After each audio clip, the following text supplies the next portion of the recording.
everybody. Welcome to today's fundamentals. Peter, what's new in the markets? Well, we had the US dollar, which during today's Asian session tended to edge slightly lower. However, the drop was enough to actually break the upward trend line guiding the index and tends to imply that the bullish tendencies overall tended to come to a halt for the USD today. I would dare to note that market focus still is on the Fed's interest rate decision tomorrow. And I would expect market sentiment to be affected by the expectations of the market exactly, not only for the interest rate as such, but also for the forward guidance and whether the Fed will be signaling a possible slowdown of its rate hiking path. By the way, we had today during the Asian session the release from Australia of RBA's interest rate decision. Now, the bank had already lowered its rate hikes by the previous meeting. It was repeated again today. And it was interesting to note that the bank hiked rates by 25 basis points. And in its forward guidance, actually in Governor Lowe's accompanying statement, the bank mentioned that more rate hikes are to come. At the same time, though, the governor also stated that any rate hikes will be determined by data, and especially the outlook for inflation and the employment market. So we see an easing of the hawkishness of the bank, which tends to take precedence around most central banks, or at least central banks which had started hiking rates early on. And I think that's a tendency which we will be seeing repeated in the coming months as well. Now, Aussie traders, on the other hand, may be a little bit worried. We had from China during today's Asian session the Caixin manufacturing PMI figure for October. The result was a little bit slightly better than expected, but still below the reading of 50, implying a contraction of economic activity, something which practically verifies the contraction as was released yesterday during the Asian session by the NBS manufacturing PMI figure. Overall, Chinese factories are struggling, and that's an issue. We have to note here that the Chinese yuan has reached a 15-year low against the US dollar, which on the one hand could make Chinese exports cheaper, thus more attractive. On the other hand, though, could also make the imports of raw materials and fuel more expensive. So it's a give and take situation here, and I would be worried about the possible effects that the Chinese slowdown may have on a global scale.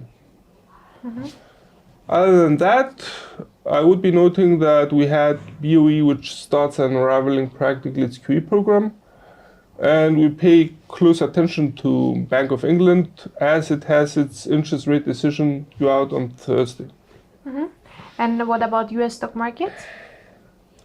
US stock markets yesterday edged slightly lower. We had all three main indexes, that was the Dow Jones, Nasdaq, S&P 500, all three of them were in the reds for the day. But overall, the bullish tendencies seem to be still present. So I would note yesterday's drop as a correction, not as much as a switch of direction.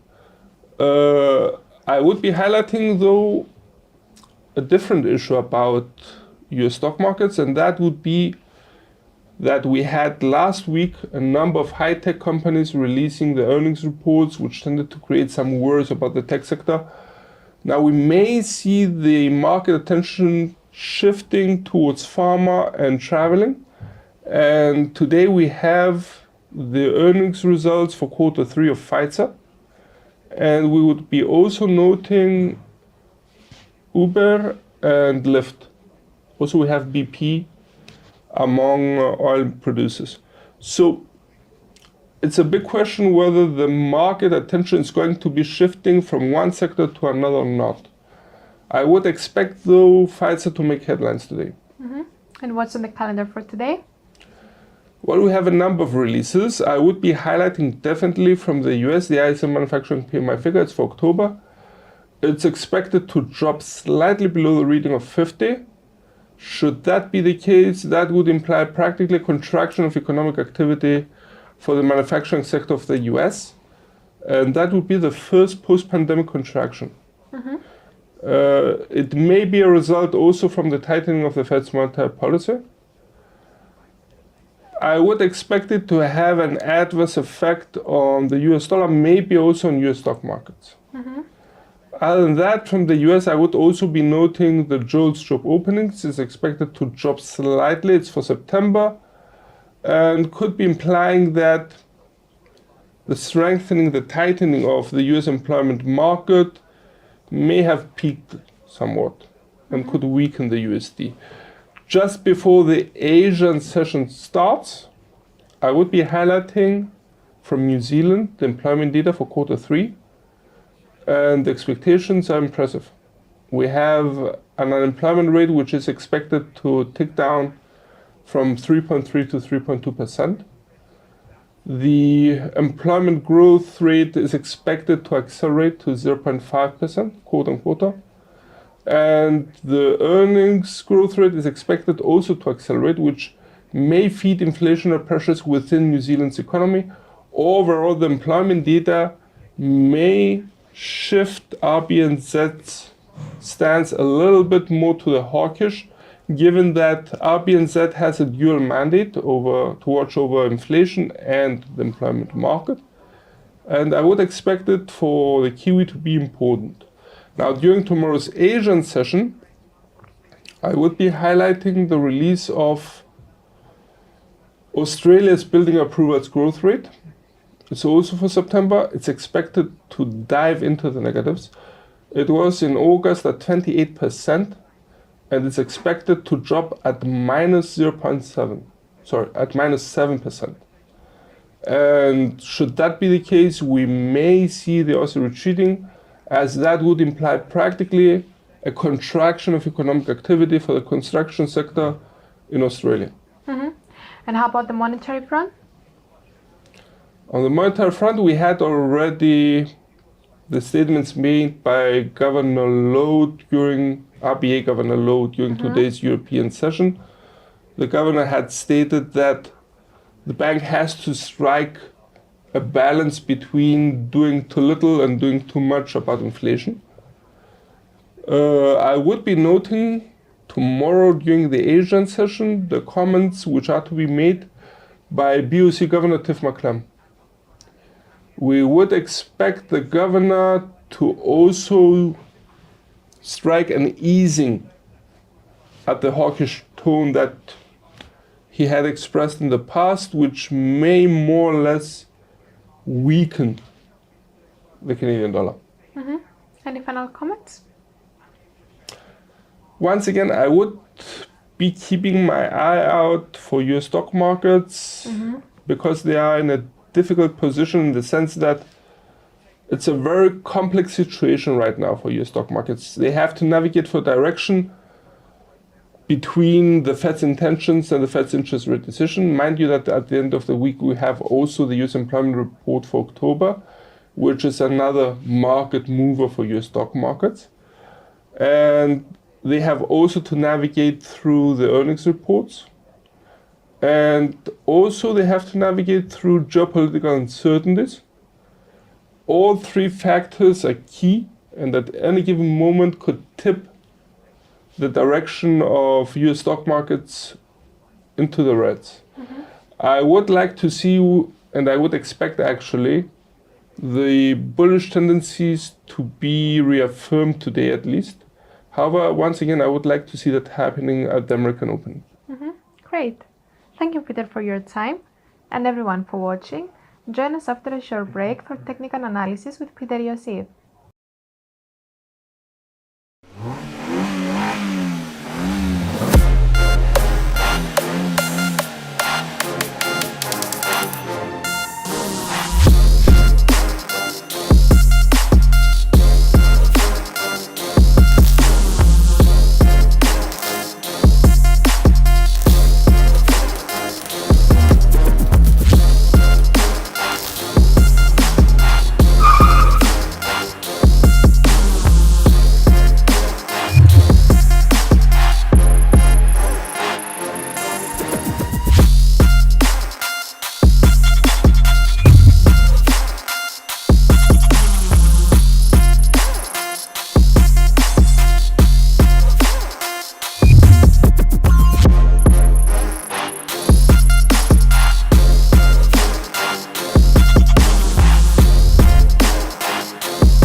Welcome to the technical analysis part of the presentation for today.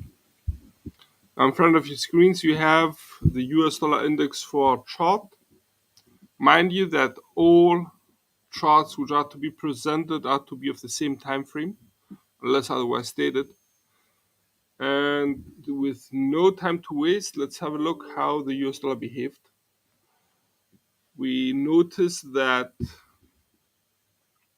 the US dollar was on the rise. Let me get the thread needle here. Thread cross was on the rise, hit the ceiling at the 111.50 resistance line, and edged lower. It's currently testing the 110.70. Now the characteristic of this move is that the upward trend line, which was initiated on Thursday, has been broken. And that forces us to switch our bullish outlook, initially in favor of a sideways movement, possibly between the 110.70 and the 111.50. That's the peaks and the troughs which are being marked also by the movement of the past 24 hours. If we drill to the 1 hour chart, it will be more characteristic.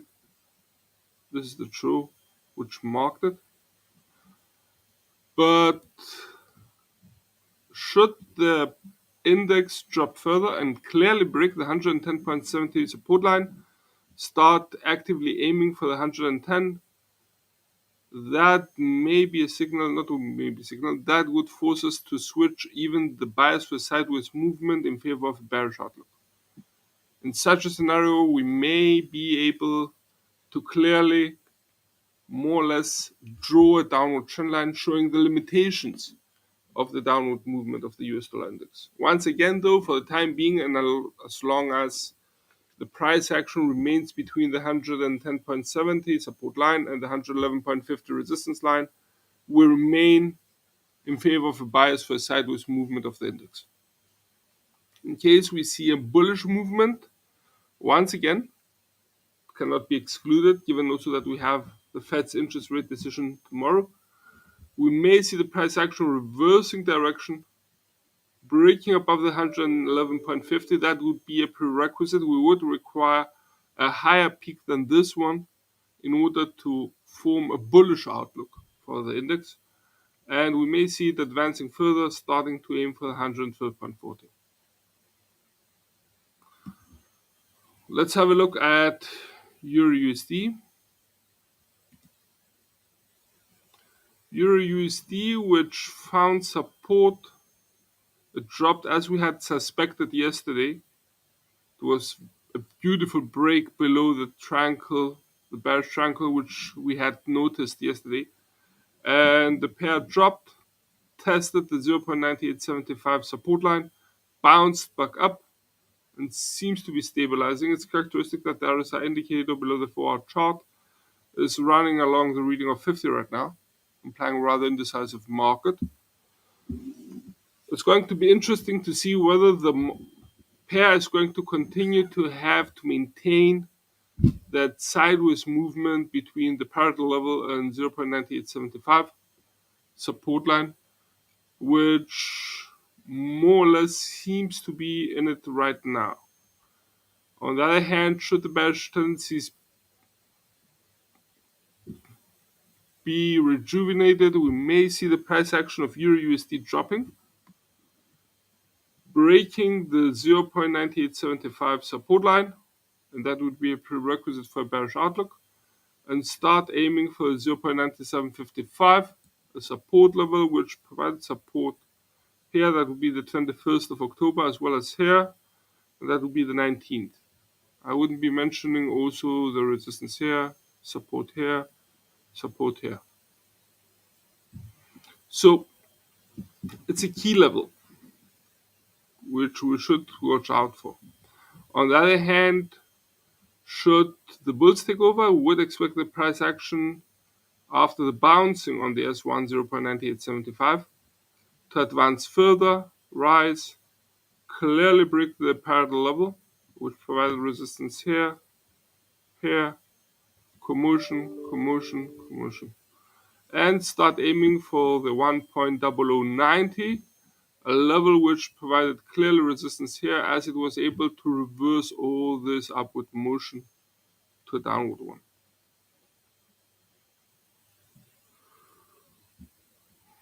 Okay, let's have a look now at cable.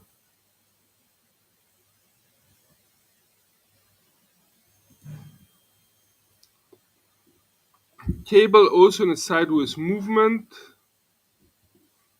and it has broken slightly the first support line. So at this point, volatility seems to be increasing slightly. And at this point, I would like to make some readjustments here. Definitely the new true here sends the new boundary for the support line. And that would be the 1.1455.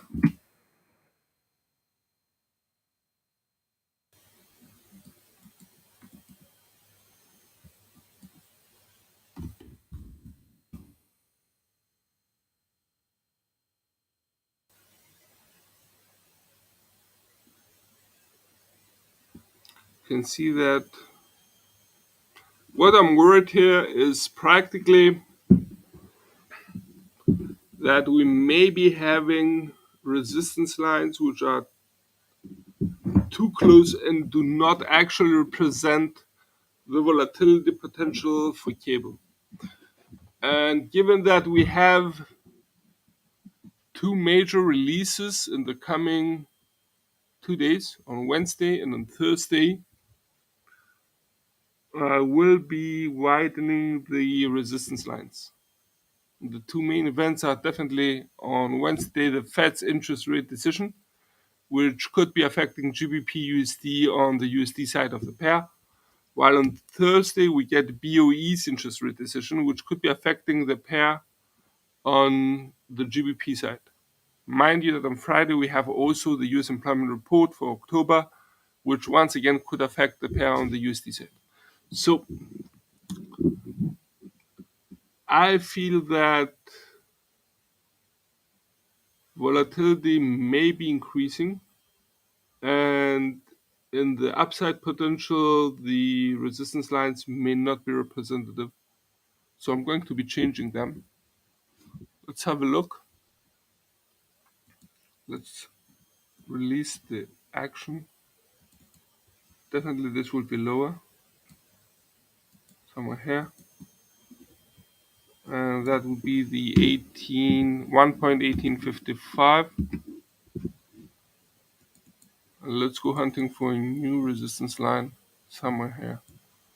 See the support provided here, resistance here and here. Seems to be quite valid. I'm keeping that. and that would be the 1.2060.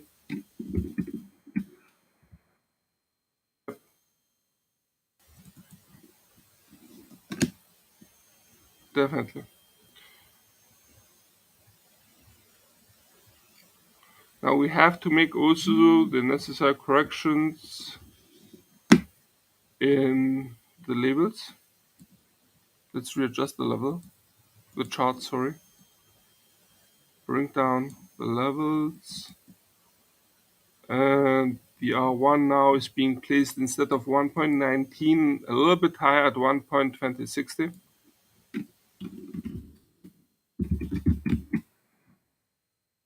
The R2 instead of 1.1740 rises to 1.1855.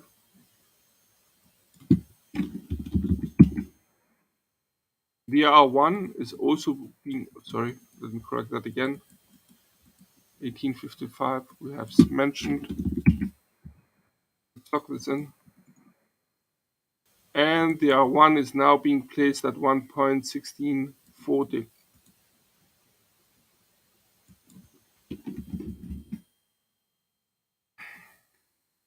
The support lines seem to be wide enough. I'm keeping them, and they're also pretty valid. After the correction we made, seem to be on pretty valid levels. So we maintain the S1 at 1.1455, the S2 at 1.1250, and the S3 at 1.1055. For the time being, note that we have a sideways movement that's clear between the 1.1640 and the 1.1455. We tend to maintain a bias for the sideways motion to continue of cable. We have to note here, though, that it's pretty narrow range-bound movement. We're talking about 85 pips. No, sorry. That should be 185 pips. So still, though, it's pretty narrow, and note that the distance could be covered easily within a day. And in which case, should the bulls take over, we may see the price action rising, breaking the 1.1640, and start aiming for the 1.1855.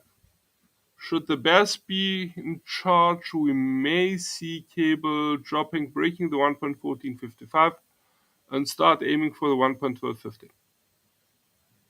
Once again, for the time being, we maintain a bias for sideways motion between the 1.1640 resistance line and the S1 1.1455. Mind you that the RSI indicator has broken above the reading of 50. It's actually right now at 55.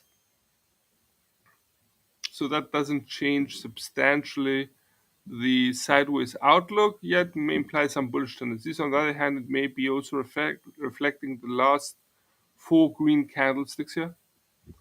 And it's characteristic that how volatility has been decreased as the Bollinger Bands have narrowed, converged. And it's very interesting that they're almost running along the resistance support lines. Let's have a look now at USD JPY.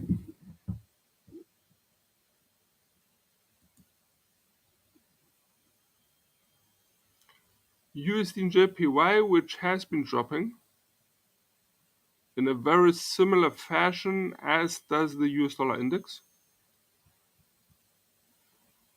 like this one.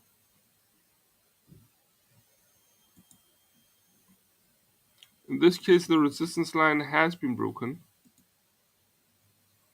Sorry, the support line has been broken. And I would note that we have to turn into a resistance line.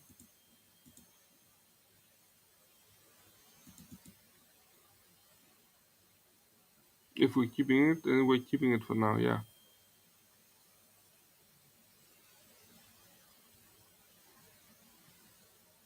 Definitely. Let's correct also the final resistance line, which has to be lowered. I'm bringing it somewhere here. Note the touches. Seems good. And that would be in green 141.85 support line. Let's correct also the labels.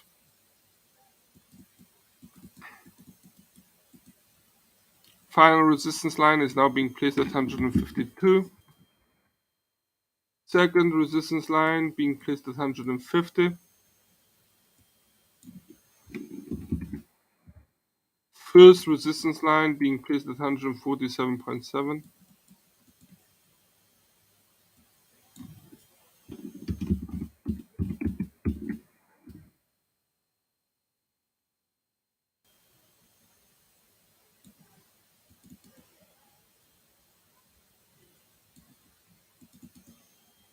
First support line now being placed at 145.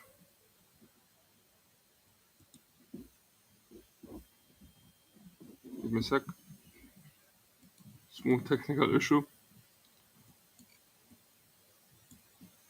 Sorry, that's at 145.50. Second support line being placed at 143.50. And final support line being placed at 141.85.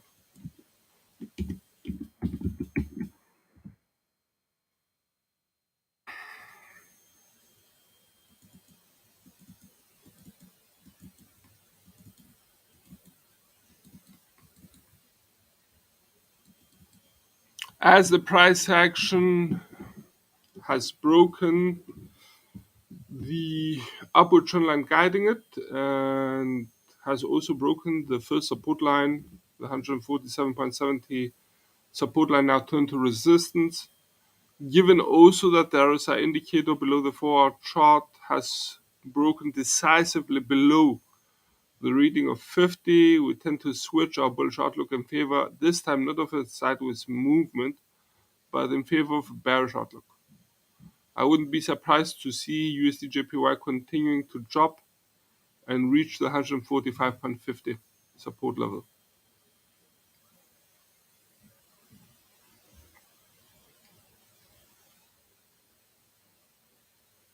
Should the S1 be broken, which remind you, by the way, the S1, it's not like the S1 is a mere simple support line. It has provided support actively here, here, and here. So it's a well-tested level. Nevertheless, though, all levels are broken. Should the S1 be broken, we would expect the next stop for the bears to be the 143.50, but that may be somewhat extreme. There is an intense bearish movement right now, possibly mostly, if you prefer, based on USD weakness rather than JPY strength. And yes, the next stop for the bears would be the 145.50. In the other case, that, say, for example, we see stabilization take place, I wouldn't be surprised to see the price action revolving around the 147.70 level. However, for that to occur, the pair has to reverse direction, its downward direction right now, move upwards, and continue to move around the 147.70 level.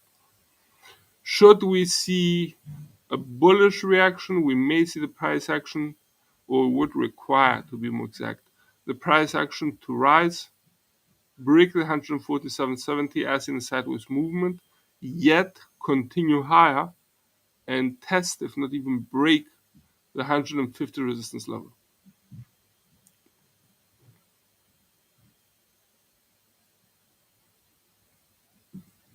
Okay, let's have a look at USD CHF. USD CHF, which is currently testing, let me readjust the levels here. Okay, well, which is currently testing the S1 0.9920 in a similar downward motion.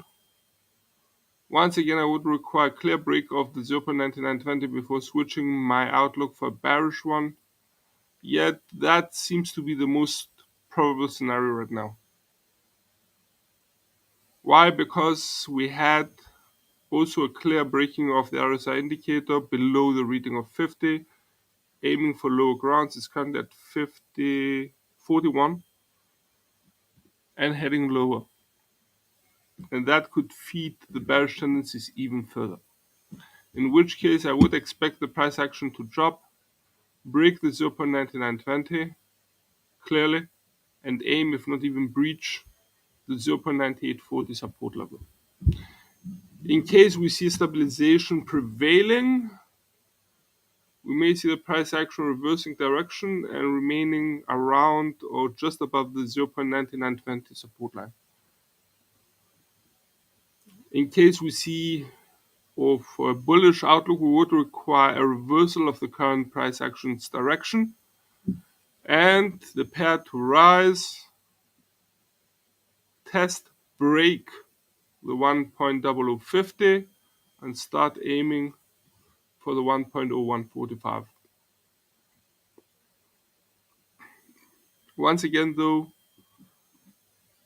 we're still a little bit uncertain about the outlook. For the time being, we see the bearish tendencies prevailing, however stabilization may occur. Moving now to AUD-USD. AUD-USD, which was on the rise, it broke below the downward trend line. It broke below the bearish triangle, yet quickly reversed direction. So that gets out of the picture.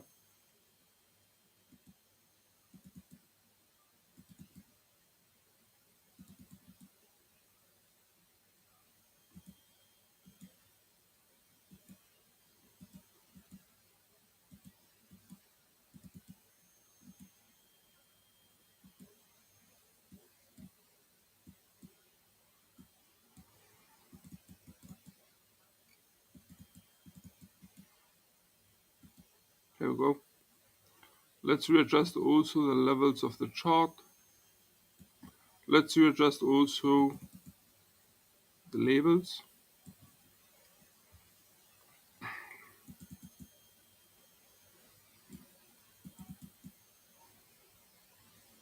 We could discuss a correction higher of the S1.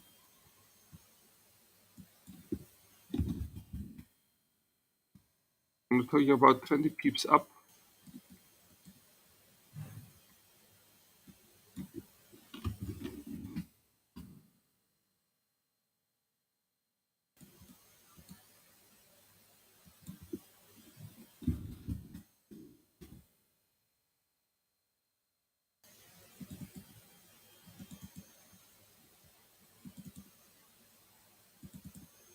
So for the time being, we maintain the view for a sideways motion of the pair between the 0.6520 resistance line and the 0.6365 support line.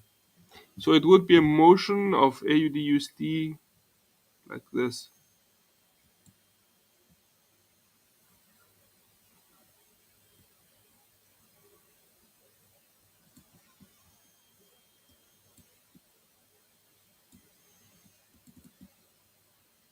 There you go. For a bullish outlook, we would require the pair to rise, break above the R1, and start actively aiming for the R2 0.6670. On the other hand, for a bearish outlook, we would require clear breaking of the S1 0.6365 and start aiming for 0.6195.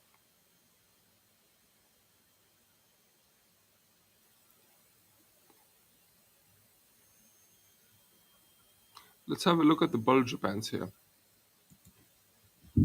Sorry, at the Fibonacci. So Fibonacci retracement levels.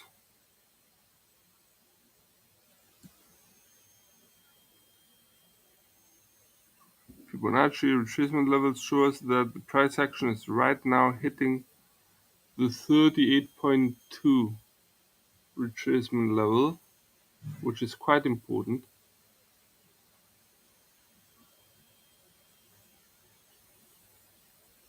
yet. I would still prefer, provided even some support here, here. It's not a level which one should neglect so easily. So we may be approaching a make or break situation for AUD USD. Okay.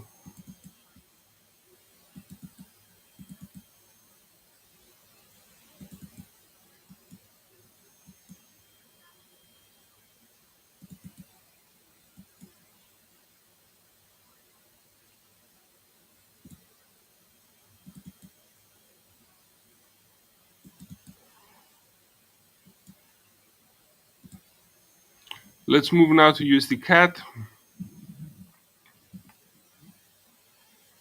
Beautiful testing. Sideways movement, yet we have to make some corrections here. Definitely this will be turned into a resistance line. Obviously we didn't have a look at it yesterday. That was a mistake. And we're going hunting for a new support line.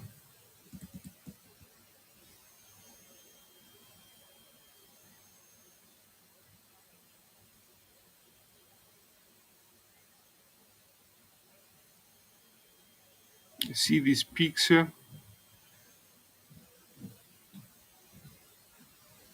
They tend to imply that there was a resistance line here, which was pretty valid. On the other hand, we had a throw here which aimed for this level, didn't quite reach it, but it was pretty close. So I'm keeping this, and that would be the, in green please, 1.321.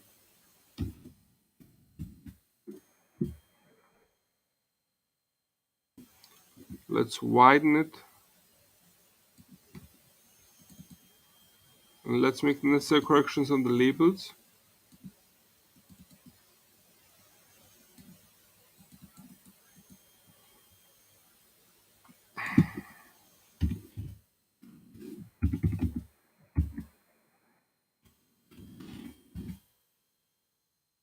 There are 3.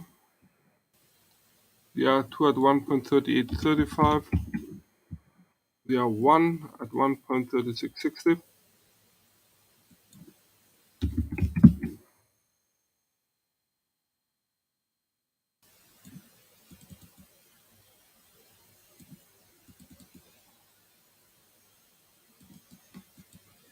At 1.35, we set the first support line. Second support line at 1.3350. Third support line at 1.3210.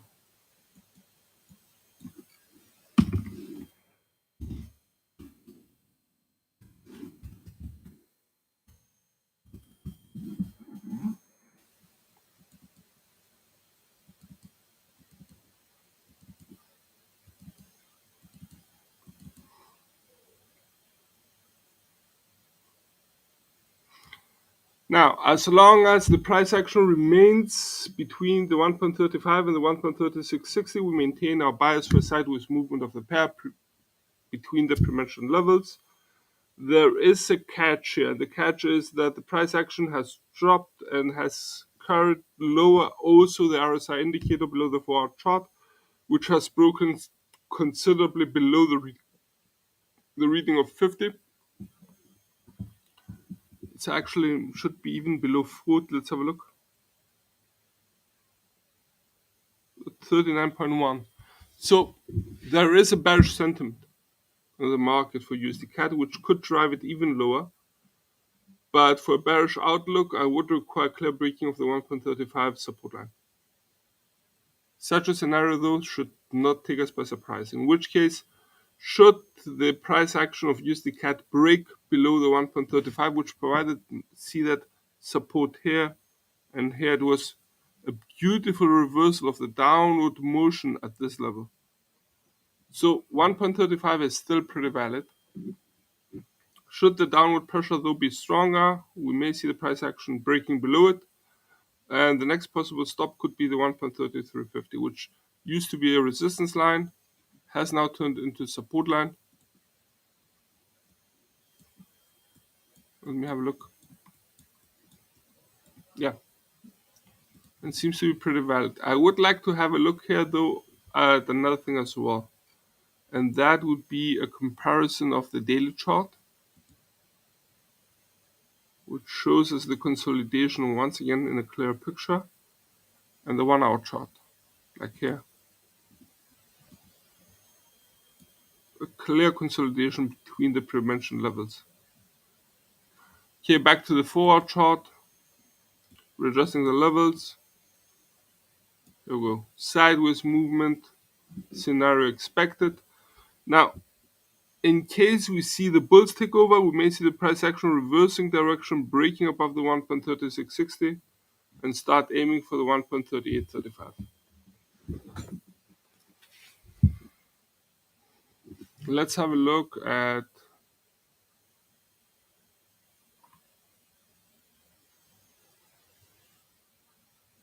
gold's price. Actually, you can see in the chat that you're asking also the Kiwi.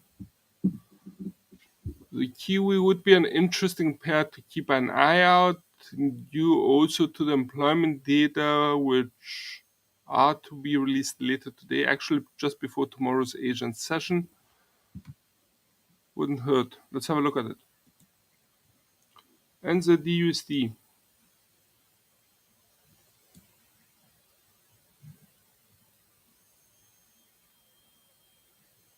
Okay. Let's readjust the labels.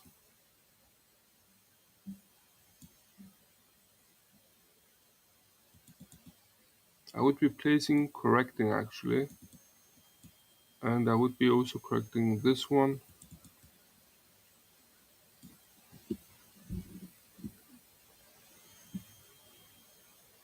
I've set another level at this level here. Exactly because of this peak here. This double peak. It was like a double peak here. And we had a true here. So that's both pretty valid and I'm keeping that. On the other hand, this needs some adjustment to get the true here. Yeah, that's pretty good. I know it's not symmetric, it's pretty close to the first resistance line. Yet in my opinion that should be corrected also. I think that would be more representative here. It was low at this true. This true is also pretty valid.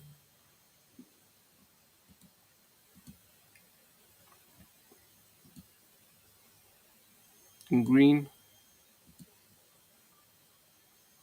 Sorry, in red.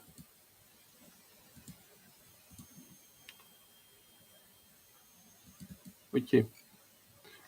Now let's make the necessary adjustments. We start with the first final resistance line, which is the 0.6190. Let's have a look at that.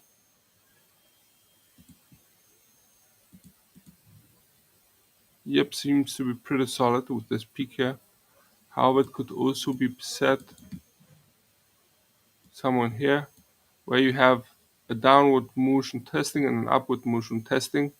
That's definitely in the past. We're talking about September here, but still it seems to be pretty valid. I'm keeping that. And let's widen this. That would be the 0.6155.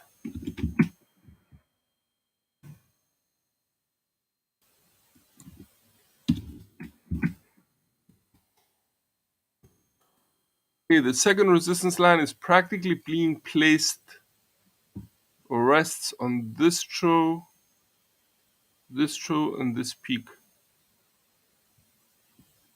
which seems to be pretty valid. I'm keeping that as well, and that would be the 0.6080. Let's have a look at the first resistance line. That would be the 0.5985.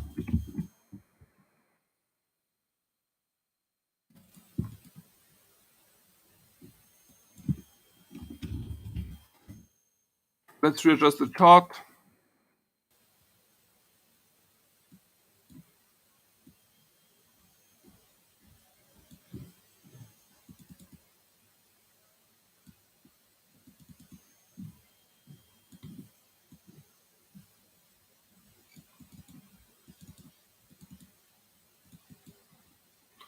First support line over. First support line being placed at 0.5870.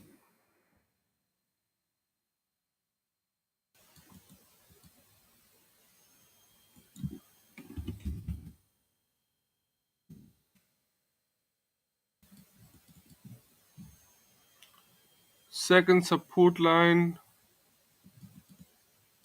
would be placing it a little bit higher on this row here, and that would be the 0.5770.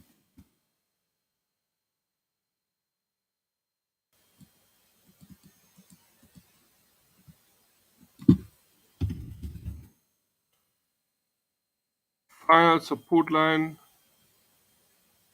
I'm sticking to this one, and that would be the 0. Let's have a look. 56.55.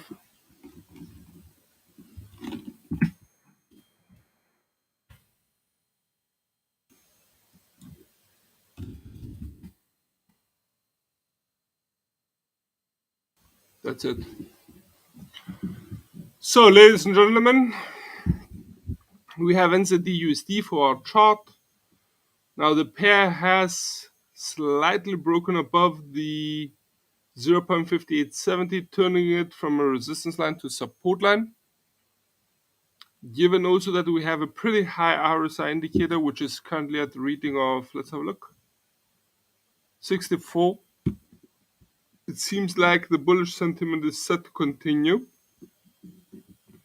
So we tend to favor the idea that bullish outlook would be the most probable scenario for the pair right now. There is a catch here which we have to mention, and you should be aware. Note how the price action is flirting currently with the upper Bollinger Band. Right here.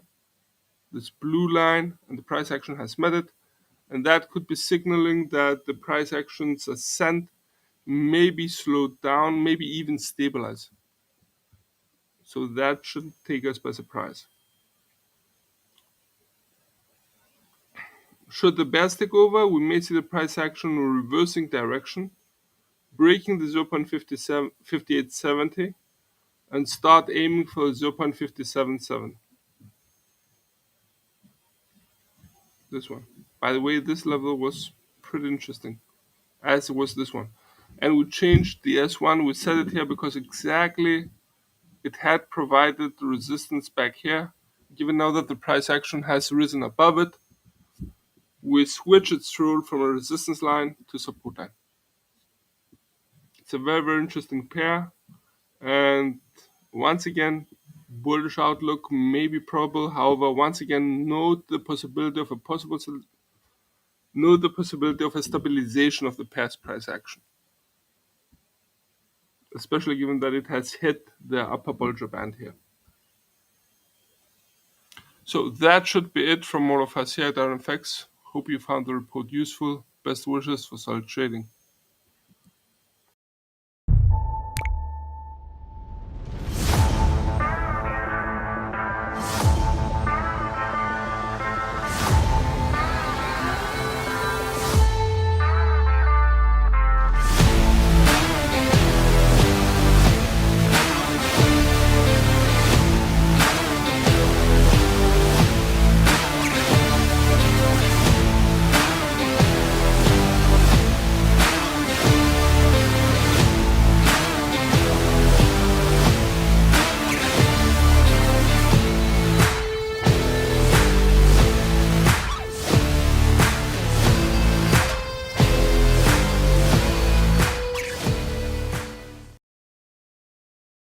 Let's begin today's session.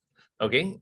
First and foremost, of course, disclaimer, everything in this webinar is educational in nature, so nothing should be construed as investment or trading advice. Please do your own little due diligence before you guys trade, okay? Now I see Natalia has tuned in too. Nice to see you here, Natalia. I thought I'll be seeing you in the VIP room. I didn't see a registration come through. I was looking out for you all week, man. Right. But all right, let's continue in today's session.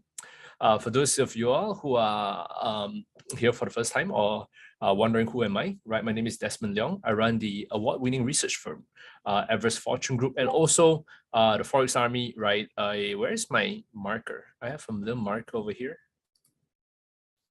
Yeah, so we are finalists for 2019, 2020, and 2021 for Best FX Research, and 2020 and 2021 for Best Equity Research, right? Really strong team of traders, right? And we usually work with the institutions on telling them where the markets are heading, but we have a special partnership with IronFX, where we're bringing you guys the good stuff, the juicy stuff, the stuff that will take your trading to a next level. Right, yeah, Natalia, waiting for you, man. Let me know if you're in difficulties joining the VIP room, all right? I'll give you guys a link to get access to it later, okay? Now, if there's anything I want to encourage you guys that, yeah, you know, I'm a very young guy, 32 years of age, right? And if there's any word of encouragement I want to share with you is that you don't need 30 years in business, right, to be a good trader. You don't need 30 years in Bloomberg to be a good trader. You just need 30 days learning the right stuff. And here at IronFX, we're going to teach you the right stuff on how to be a better trader. Okay? But of course, whenever you have questions, please send them through so I can answer them. Otherwise, you know, it's going to be lonely if it's just me talking to myself. All right, guys. So yeah, please, anytime you got questions, just send them through. Now, let's begin today's session, right? I'm going to touch on trend lines, right? The ways we can use trend lines. Then we look at channels. Right? Channels are, you know, trend lines are, you know, are up and down. Channels are essentially parallel trend lines, right? There's a proper way to use it. I'll touch on how you can use this to improve the probability of your setups, and I'll be showing you some live examples on some of the calls we did that turned out really well, right? And it's actually a way to apply this form of technical analysis into trading, right? If you apply it properly, trust me, it can be one of the best and most profitable kind of trading strategies you encounter. Okay, now let's move on from here. So just remember, when it's a recap on our last week's session, always look out for significant swings. All right, it's very effective when you're doing trend lines. It's very effective when you're doing channels, right? If you draw a trend line like that, you know, you look at the significant swings. You look at the significant swings. Okay, we usually don't try to use the smaller insignificant swings over here. Yep. So these are the insignificant swings. They're not that useful when you plot like little channels here and stuff, right? You're looking for the bigger levels to plot your trend lines. Okay, so always keep that in mind. Now, okay, these are significant multiple swings. All right, so this is really quickly what one of the key things I'll be showing you later, right? We did touch last week on the multiple swing highs, right? Multiple swing highs. When you combine them together, you can find a very nice level of resistance or support. I'll be showing you how you can use this in your trading this week. All right, pretty interesting stuff. Pretty interesting stuff. Okay, now let's first look at trend lines. Let's first look at trend lines. Remember, guys, again, I encourage you guys that if you have any questions at any time, please send them right through. I'll do my best. I literally have another screen open here to answer you guys. Okay, now trend lines, right? So one of the questions that we've always wondered, right, is when you use a trend line, do you use the week or do you not use the week, right? So this uses the week. Some people prefer not to use the week. Okay, now I'm going to give you guys the answer here is that when you're drawing trend lines, one of the best things to do is to use the week, right? So you notice that when you change the trend, when you change the time frame, like for example, if this is the H4 time frame, and you change it to H1, oh yeah, so Techno is asking where people can access my clips on me teaching. That's a good question. I realized I forgot to cover that with you guys, right? I'm gonna show it to you over here.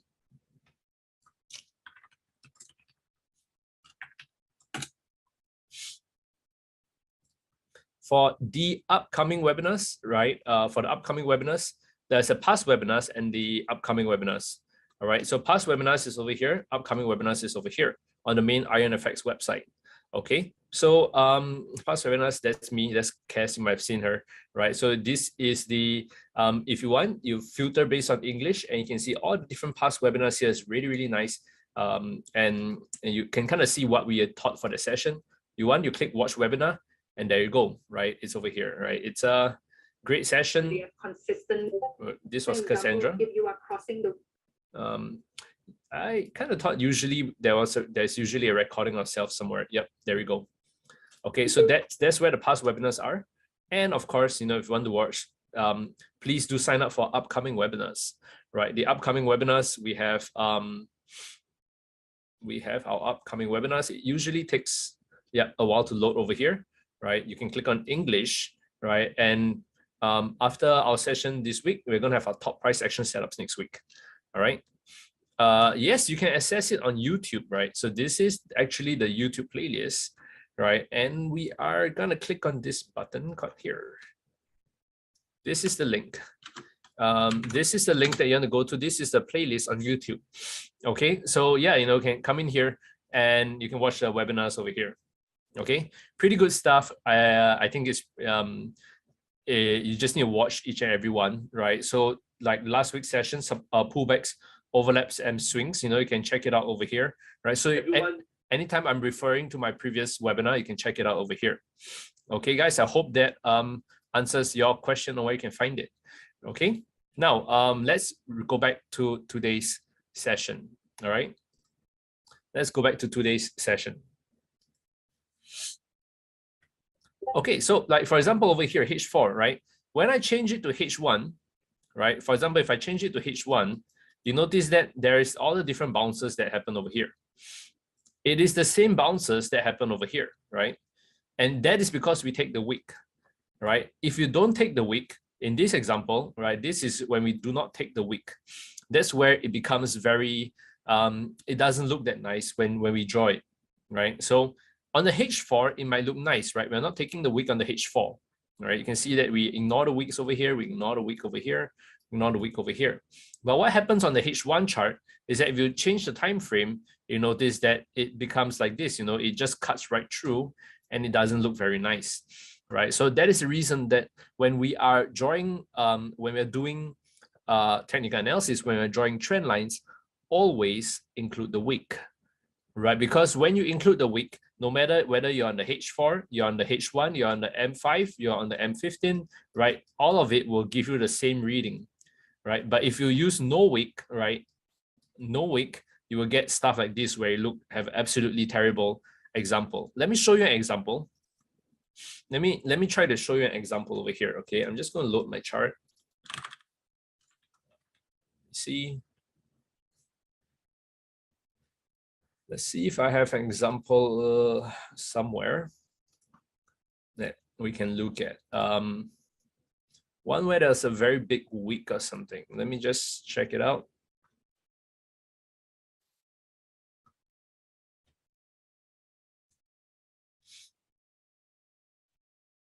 Okay, let me show you the difference, right? So on the H4,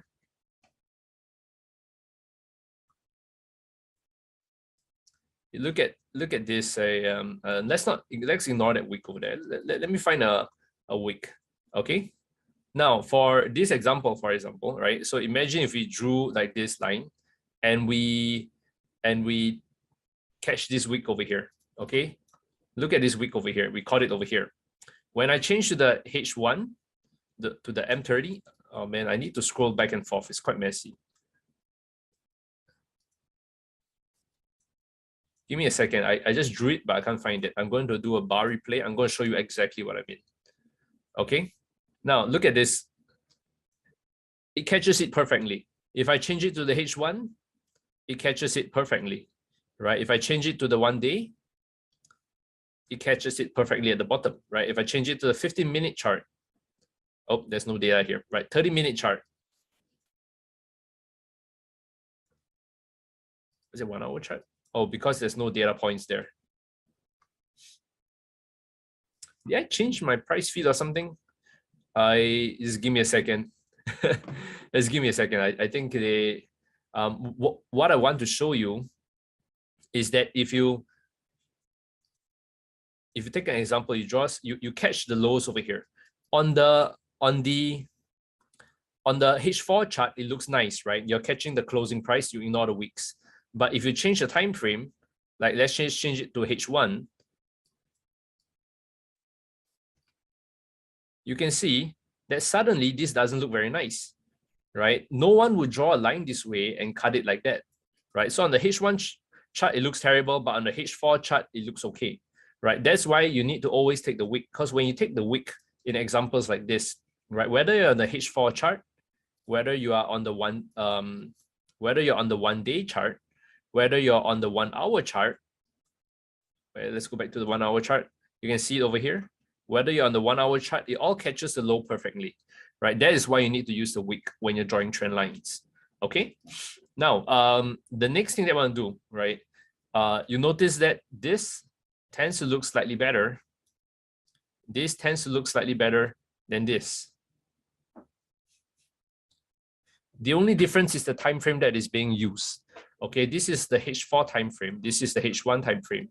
So sometimes if something doesn't look that clear on the H1 time frame, right, you're starting to see, you're looking at too granular data over here, right? There's nothing wrong with changing it to the H4 time frame or going one time frame larger so that you see the bigger picture, right? You notice this one, you're seeing a lot of granular data in between, which is not that effective, right? It's telling you the same thing. This and this, they are the exact same thing.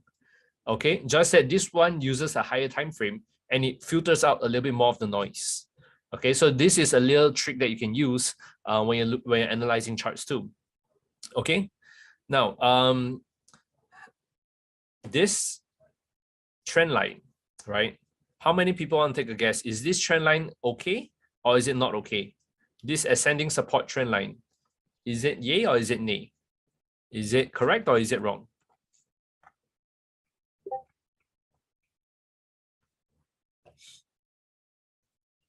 Okay, I see a couple of answers, right? Some saying is it correct? Okay, let me share with you the answer here.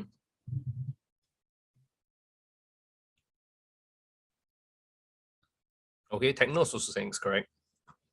It's wrong. Why is it wrong? Okay, because a trend line, a trend line support should not be decreasing. Okay, imagine you're a man, right? And you have a slope, and you're walking up a slope. It's very easy to walk up a slope, right? There is very clear support over there. But if you are a man and there is a slope down, you notice it's very hard to find support. You just keep going, and then you're walking down. If the slope is very steep, you end up just maybe tumbling down, right? Because it's very hard to find support when the slope is steep, right? As in it's sloping downwards. It's very easy to find support when the slope is upwards. You can easily go up. But when it's sloping downwards, it's a slippery slope. Very hard to find support. That's why in such a situation, right, whenever you see a trend line that is sliding downwards, right, stay out of it. It's very hard to catch a bounce when it's sliding down, right? Because you think about it, the overall momentum is bearish, right? If you look at it, price is making lower high, lower high, lower high, lower, lower, lower. It's going lower and lower. As it is going lower, you already have the bearish momentum pushing it down, right? You already have bearish momentum pushing it down.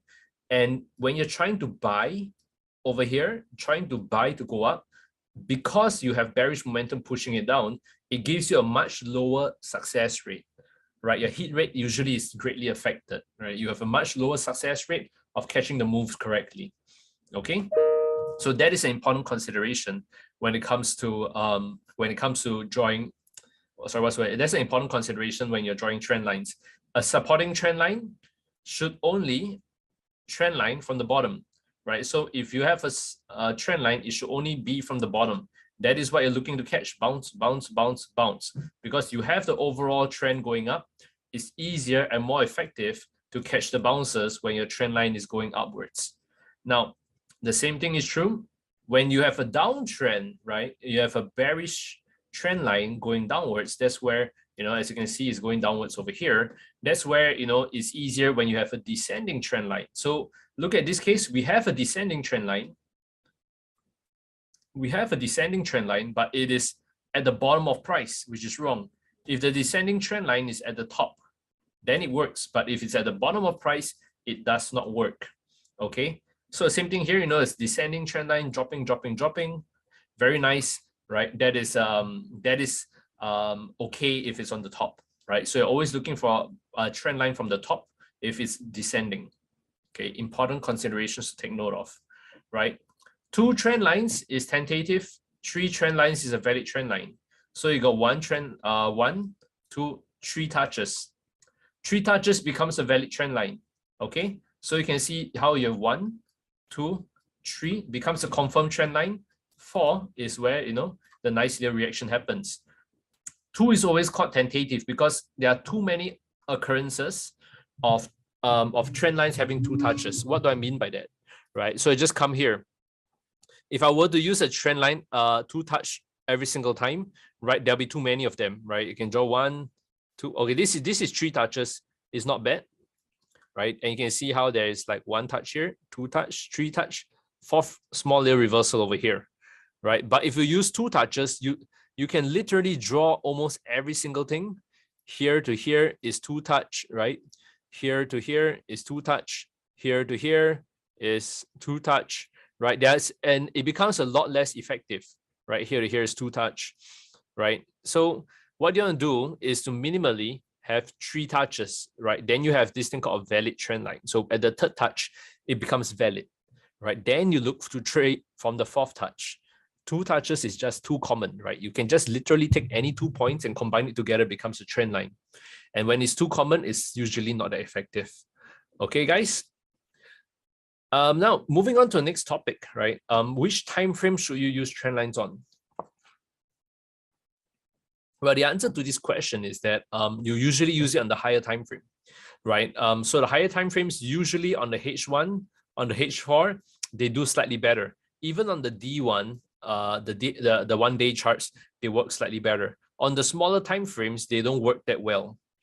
Okay, on the smaller time frames, they don't work that well. So that is just the truth when it comes to using trend lines, or actually any form of technical analysis. All right, guys. Let's move on from here. There are a few things that I want to show you on how you can improve your setup. Okay, so when you're drawing trend lines, for example, the first thing you do is you load up the Ichimoku cloud. To load up the Ichimoku cloud, right? Usually when you load Ichimoku, right? I'm going to show it to you here. Usually you have all this, okay? You have all these things, which is very, very messy.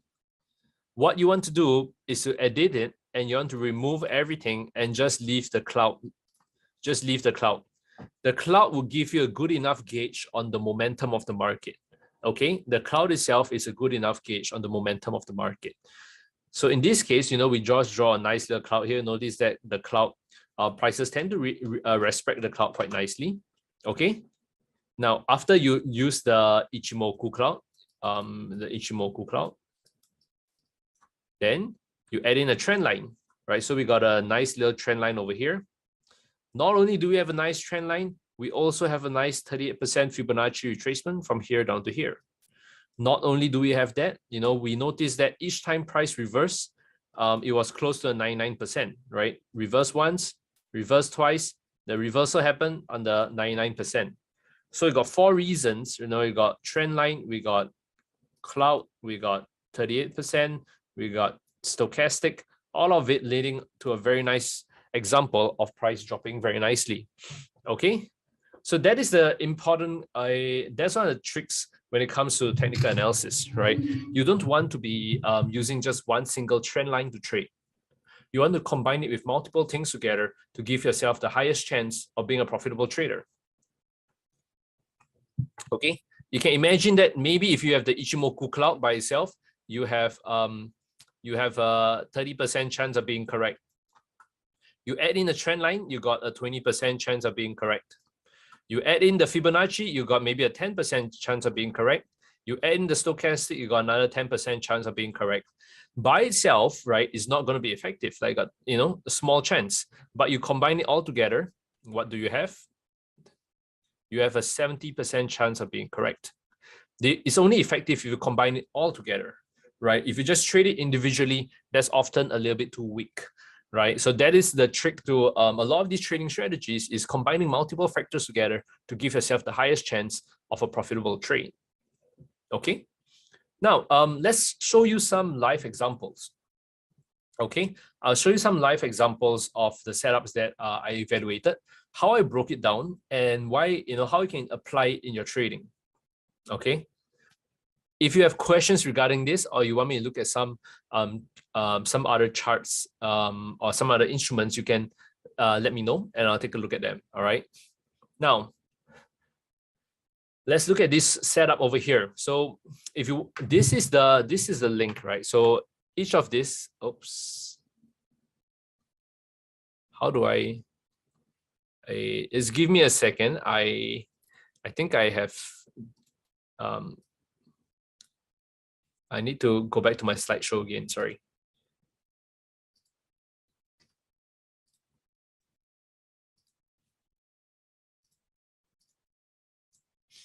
Okay, I'm back here again. Sorry about that. Right. I just wanted to show you a link. It seems like when I click the link, I'm not sure where it loads. It doesn't seem to load. But it's okay.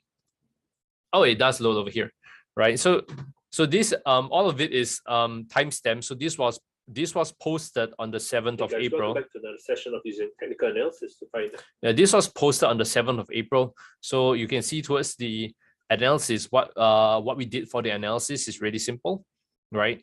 There was a annotate. Actually, I'm going to just show it to you over here.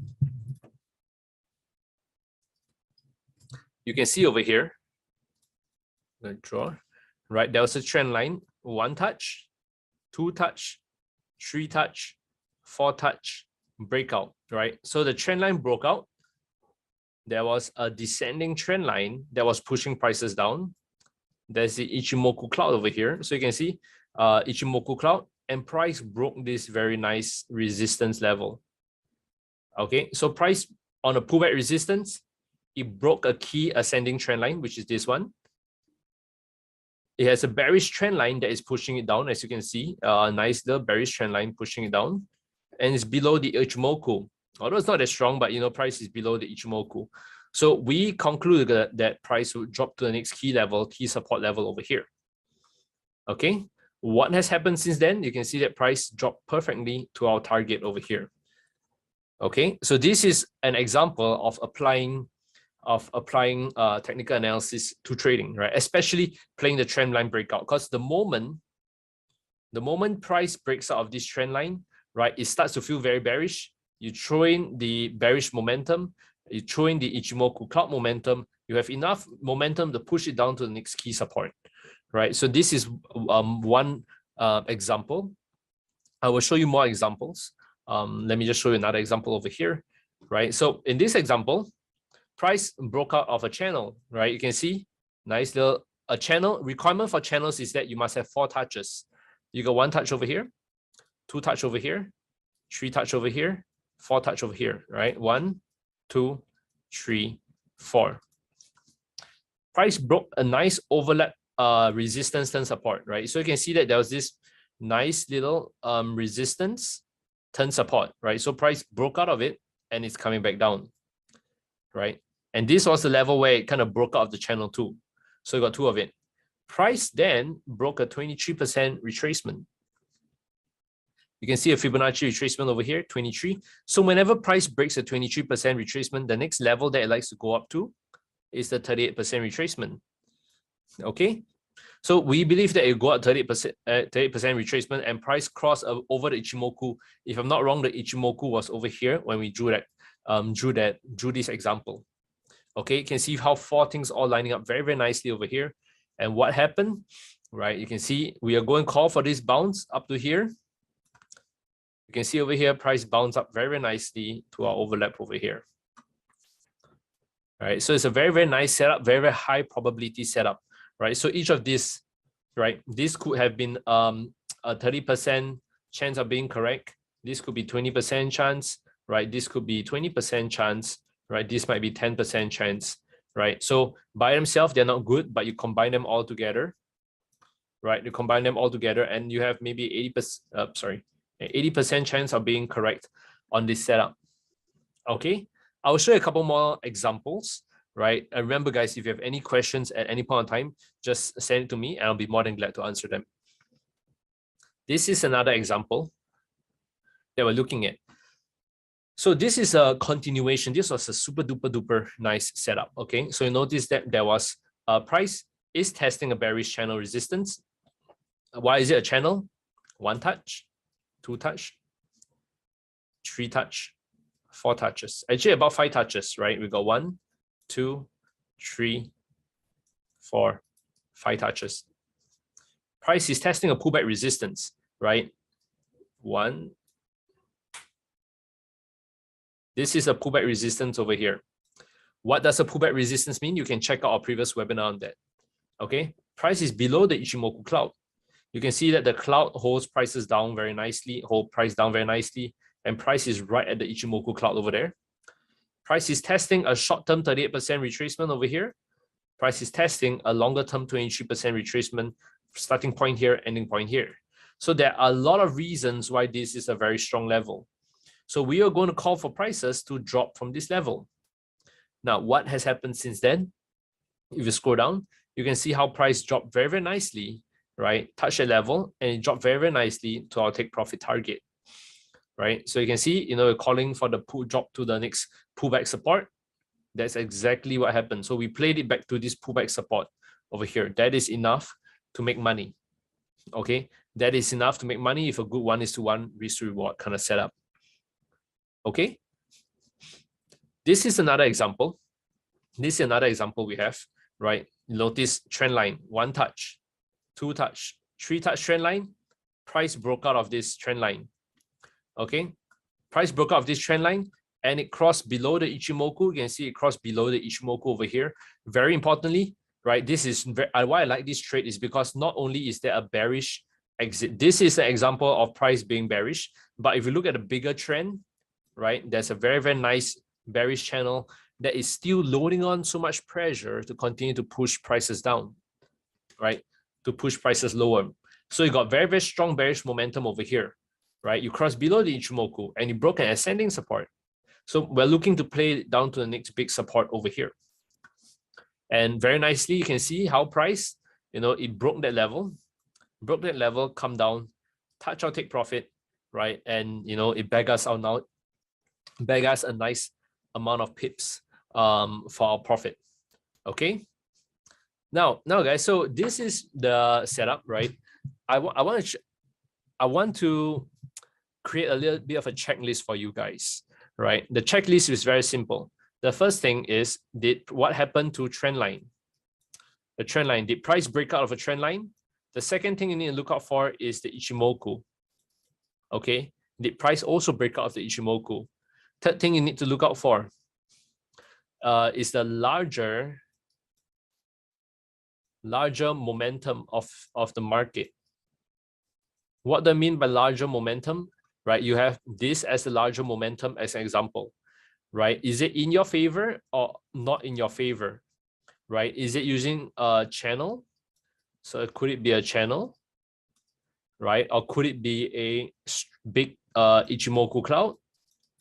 Or could it be a big moving average, like maybe the 100 or the 200 moving average? Okay, so once you have those 3 things, then you must see, did it break a key support level? So support and resistance level, you need to see if it broke a key level, right? Then lastly, you can see whether it broke a nice Fibonacci. If it did, even better, right? It broke a Fibonacci, it should trigger, if it broke the 23, it should go down to the 38. If it broke the 38, it should go down to the 50. If it broke the 50, it should go down to the 61.8, and it goes on and on, right? But you just need to know how to draw Fibonacci correctly to use this effectively, okay? And if you have this thing checked off, is a very, very high probability setup. You're going to look at your take profit. For a take profit, look at the chart and play it to the next key level. Why do I play it to this level and not this level over here? It's because this is a big level. Price bounce over here, and since what? Since 2017 or 2018, price has not came back down to that level. So it's about 5 years since price came down to that level. It would be foolish of me to just want to play a move beyond that. This move here is enough for me. Okay, so the tighter you keep your stop loss, the more profits you can make, right? Because of the better risk to reward kind of setup that you have. Okay, guys. Now I do want to show you guys a couple of things. If you have the time, please try to tune in to that. Right, you can head to this site called vip.ironfx.com. I'm going to show you the registration process, okay? Because,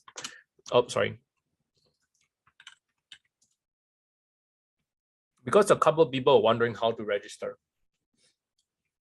vip.ironfx.com, if this is a site you want to go to, when you go there, you'll be asked to click this thing, join IronFX server.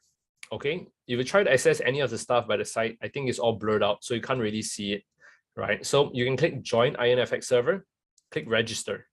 Okay, so we're just gonna come up with a random stuff over here, right? We're gonna come up with a simple username, right, and the password.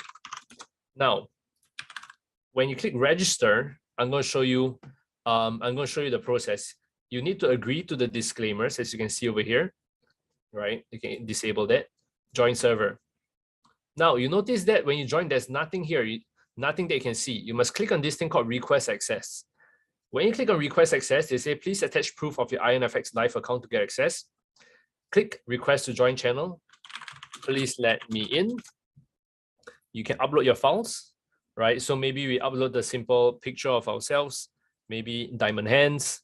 For those of you guys know what diamond hands is, it's diamond hands. Send in request. Okay, so once you send in the request, right, you can see that your request is pending approval. What happens is that on my side, I can just come in here. I can look at request management and I can see, okay, this guy has requested access, right? What has he attached? Diamond hands, right? This is proof of his live account. I will accept it. I'll give you a nice role. And once I give you the role, right, this is where you can get access to it and you can see all the different channels by the site. And this is a place where you can start asking questions, right? So imagine you're looking at this and you're wondering, okay, euro dollar, do I sell from here? You can say, hey, hey, Desmond, do I sell from this level? What level are you referring to? You just need to highlight the text. Click this button called link object to text. Select whatever you just drew. Click confirm and send it through, right? So imagine I come back here, right? I come back here and I see that someone has asked me a question, right? Someone has asked me a question. Hey, do I sell from this level? What level are you referring to? All I need to do is to hover my mouse over it and you can see it lights up on the chart. So I know, oh, okay, this is the exact level that you were referring to, right? And that is where we can help you become a better trader, right? Because I can just come in here, it's like, okay, awesome, give you a nice little thumbs up. Come in here and I say that, yeah, it looks like a nice level. And it also, right, it also seems to line up with the 61.8, right? That's why I can say it also lines up with the 61.8 retracement. Same thing, highlight this text, and I can even select the exact retracement that I'm referring to, send it through. How it looks like is that when you hover your mouse over it, you can see this is the exact tool that I was referring to. Okay, guys, you see it's a really, really nice, simple way that you can register for the VIP room, right? And it allows me to actually guide you better to be a better trader, right? So anytime you got questions, to just send it through. All you need to do is to have a live IronFX account to get access to this. Okay, guys. Now, I do want to show you one example on crude oil on the daily chart, which I think it might be you guys might be interested in. Was it crude oil? Oh, it could have been crude oil. Yes, on the daily chart.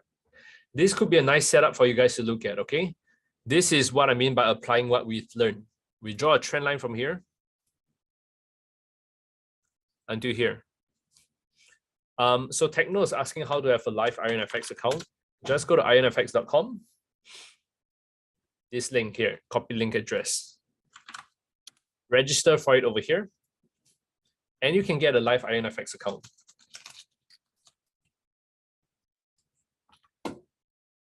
Okay.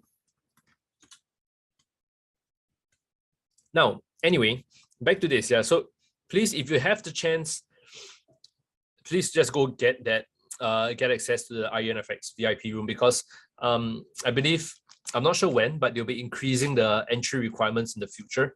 For now, all you need is an IronFX account, but maybe in the future, you need to put in like a couple, like $10,000 just to get access to it, right? So if it's in a promotional stage now, so go register for an IronFX account if you don't have one, just to get access to this. Okay, once I give you access, no one can take that away from you. So this is an example of applying what we learned today. Trend line, 1 touch, 2 touch, 3 touch, 4 touch, 5 touch, 5 touches here. So this is a valid trend line. Okay, price has since broke out from the trend line, so we're expecting it to maybe drop down. Okay, so what do we do once we have identified this? We throw on the Ichimoku cloud, and we notice that price is crossing below the Ichimoku cloud. If it drops here, right, it will actually cross below the Ichimoku, which is a very nice thing. Okay, what is the support level that it needs to break? I am a little bit wary about this support level, right? We can see that price bounced off very nicely from there previously and is right there again. So we need price to break this level to trigger the move down. I believe that the next big level that it would probably drop down to is over here, right? This could be the next key level that it might drop down to. Okay, but first and foremost, it needs to break this key level, trigger the move down. All right, so yeah, these are some things that you can take note of, right? That it's when you're doing analysis, it's very easy to find trend lines. You find a trend line, you throw up the Ichimoku cloud, you throw up the support and resistance levels. See, this is what I call a downside confirmation, meaning that we need to wait for price to break this level before prices go down. Okay, it's a setup which I am also watching on myself. All right, yeah. So I hope that this webinar gave you a good idea on how to apply trend lines, how to apply channels, right? Along with all different live examples, how you can apply it better to your trading. Creating a nice little checkbox system. You got trend lines, you got Ichimoku, you look at the larger momentum, right? You look at which is made up by the channels, the Ichimoku, the moving average, right? You can look at support and resistance as a key trigger. Look at Fibonacci too, which we'll be covering in the future webinars, right? And if you combine all of it together, right, that's where you can become a better, that's where you can decide whether it's a nice enough setup.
Hello and welcome to another video. Today we'll be looking at buy stop and sell stop orders. Buy stop and sell stop orders are the two most popular pending orders. A buy stop order is an order to buy only once the price of an asset reaches a specified stop price. You place a buy stop order at a price above the current market price. This strategy is used to profit from an upward movement in the price of an asset by placing an order in advance. Buy stop orders are also commonly used to protect against unlimited losses of an uncovered short position. A sell stop order is a stop order used to sell at a specified stop price. A sell stop order is placed at a price below the current market price. If the market price of the financial instrument moves the stop price, then a market order to sell is triggered. As already mentioned, the predefined price for the buy stop order is always higher than the current market price, and the predefined price for the sell stop order is always lower than the current market price. Thank you for watching.